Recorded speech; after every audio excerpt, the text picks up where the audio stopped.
know for me, sometimes, some patients connect with me right away.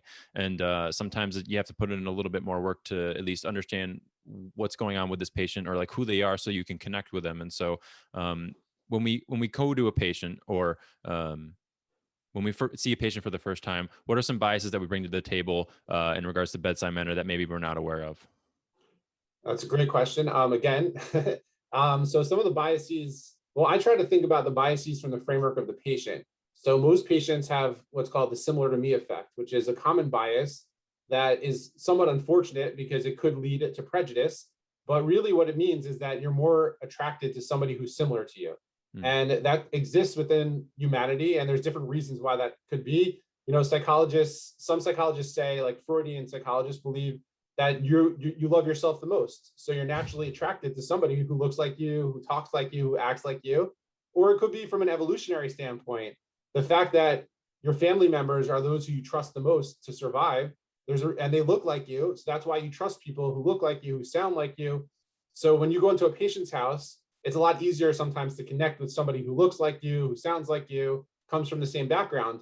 But if you don't have that, then you have to really find a connection through a similar experience. So like I'm 6'5", and if I go into a patient's house who's 4'10", and I'm American and I was born in America and they're from a different country, I really have to find experiences that we share in common. So I like to talk about parenting because I have kids. I have 3 kids. I like to, because if I know that they have kids, I work with a lot of geriatric patients. So many of them have children and grandchildren.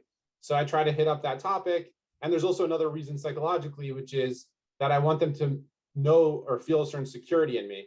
And there's a bias that people have that if you're married, as opposed to like being single, which is not necessarily true, that you're responsible, that you have a family, that you take care of them.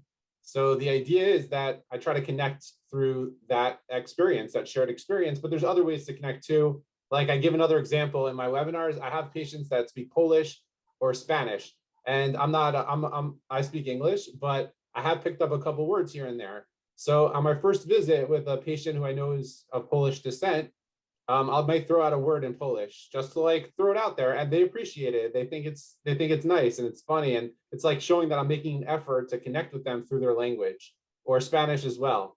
So in that way, I'm able to find that spark between us, that connection, and through that, it develops a relationship, a patient caregiver relationship, and that could be really, and that's why I think it's most important to be on your game at evaluation. You really have to have your A game in bedside manner because first impressions are really key. That's another bias that we have, that we develop our impressions of others based on their appearance and when we first meet them, how they act towards us. So really at your first visit, if you show that you want to connect with them through talking about experiences like parenting, like vacations is another good one, throw out a word in a different language. These are ways that you can really build relationships with patients early on.